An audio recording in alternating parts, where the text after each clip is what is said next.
الصلاة والسلام على سيد المرسلين أما بعد فأعوذ بالله من الشيطان الرجيم بسم الله الرحمن الرحيم الصلاة والسلام عليك يا رسول الله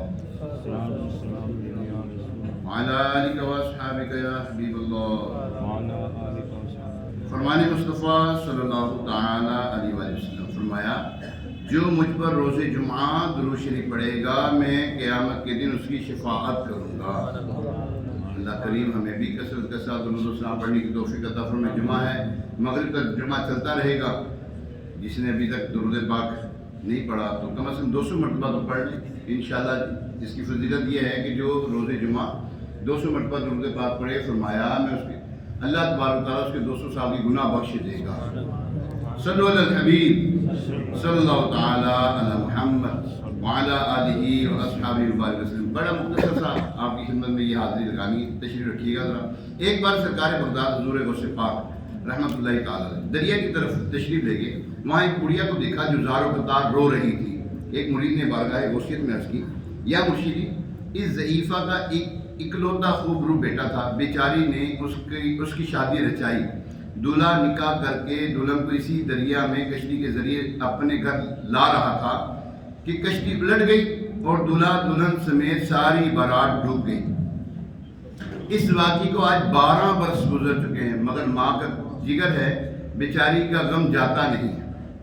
یہ روزانہ یہاں دریا پر آتی ہے، بارات کو نہ پا کر رو دھو کر چلی آتی ہے. حضور غوث اعظم رحمۃ اللہ اکرم رحمۃ اللہ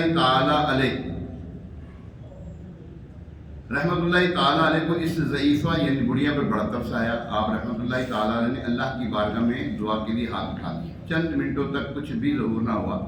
بےتاب ہو کر بارگاہ الہی عز و جل میں عرض گزار ہوئی، یا اللہ اتنی تاخیر کیوں؟ ارشاد ہوا، اے میرے پیارے یہ تاخیر خلاف تقدیر اور تدبیر نہیں ہے. ہم چاہتے تو ایک حکم کن سے تمام زمین و آسمان پیدا کر دیتے، مگر بتقاضائے حکمت 6 دن میں پیدا کیے. بارات کو ڈوبے 12 سال بیت چکے ہیں. اب نہ وہ کشتی باقی ہے نہ ہی کوئی سواری. تمام انسانوں کا گوشت وغیرہ بھی دریائے جانور کھا چکے ہیں. ریزے ریزے کو اجزائے جسم میں اکٹھا کروا کر دوبارہ زندگی کے مراحل میں داخل کر دیا ہے.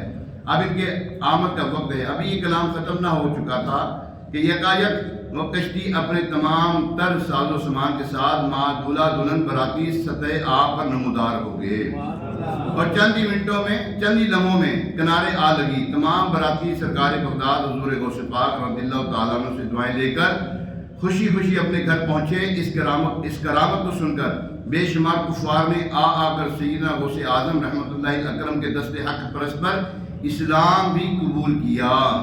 نکالا ہے پہلے تو ڈوبے ہوں کو اور اب ڈوبتوں کو بچا غوث اعظم. میٹھے اسلام بھائی، بے شک ایک وسوسہ کسی کے ذہن میں آئے تو اس کی کاٹ کے لیے آپ کی خدمت پیش کریں. بے شک موت و حیات اللہ پاک کے اختیار میں، لیکن اللہ عز و جل اپنے کسی بندے کو مردہ جلانے کی یعنی کہ زندہ کرنے کی طاقت بخشے تو اس کے لیے کوئی مشکل بات نہیں.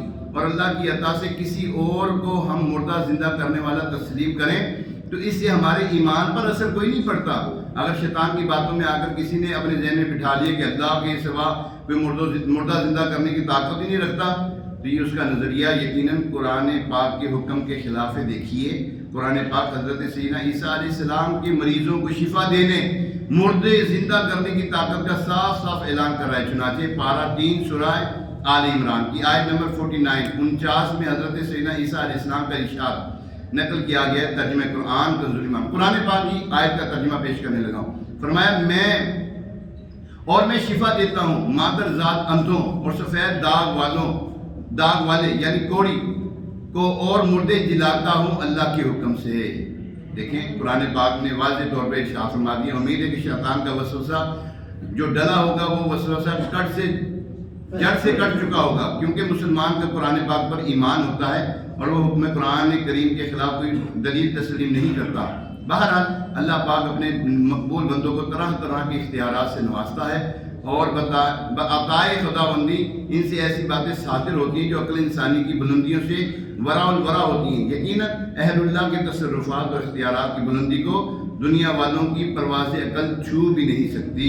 اللہ تبارک تعالیٰ سے دعا ہے کہ اللہ تبارک تعالیٰ کے نیک بندوں کے معاملات میں ہمیں سر تسلیم خم رکھنے کی توفیق عطا فرمائے، آمین بجاہ نبی الامین صلی اللہ علیہ وسلم۔ یہ ایک دعا ہے، کاشف کی والدہ کی طبیعت خراب ہے، دعا فرمائیں وہ ٹھیک ہو جائیں۔ ہمارے ایک مسجد کے یا ہمارے محلے کے وہ ہیں محلے دار ہیں، ان کی اہلیہ فوت ہو گئی، دعا کریں ان کی وہ اللہ تعالیٰ ان کی اہلیہ کی مغفرت فرمائے۔ اللہم صلی علی سیدنا و مولانا محمد طب القلوب و دوائها وعافیت الابدان و شفائها و نور الابصار و ضیائها وعلی آلہ و اصحابہ وبارک وسلم۔ مالک کریم اتنا سی حاضری قبول فرما، اسے ہمارے لیے ذریعہ نجات بنا، پنجگانہ نماز باجماعت تکبیر اولیٰ کے ساتھ پڑھنے کی سعادت عطا فرما، ہماری ہمارے ماں باپ کی اور ساری امت کی مغفرت فرما۔ ہماری اللہ عز و جل ہمارے محلے کی جو نمازی ہیں یا اللہ عز و جل ان کی اہلیہ فوت ہو گئی، ان کی مغفرت فرما۔ یا اللہ عز و جل اے پاک پروردگار ان کی قبر کی منازلوں کو آسان فرمانا، قبر کو تحت نظر وسعت عطا فرما، بتقاضۂ بشریت دنیا میں رہتے ہوئے جو خطائیں سرزد ہو گئی مولا صغائر اور کبائر معاف فرما دینا۔ یا ارحم الراحمین ان کے گھر والوں کو، لواحقین کو صبر جمیل پر اجر جزیل مرحمت فرما۔ یا ارحم الراحمین یہی دعائیں ہمارے فوشدگان کے بھی حق میں قبول و منظور فرما۔ یا اللہ ہمارے کاشف بھائی کی والدہ بیمار ہیں، ان کو شفا عطا فرما۔ یا اللہ ان کو شفا عطا فرما، جو بیماری دور فرما دے، جن جن مرادوں کے لیے احباب نے کہا پیش خبیر کیا مجھے حاجت قبر کی ہے مولا، میں یہ کیوں کہوں کہ مجھے یہ عطا ہو وہ عطا ہو، اللہ اتنا عطا ہو کہ میرے گھر بھر کا بھلا ہو، مٹی نہ ہو برباد پس مرگ الہی، جب خاک اڑے میری تو مدینے کی ہوا ہو۔ وصلی اللہ تعالی علی خیر خلقہ محمد وعلی آلہ وصحبہ اجمعین۔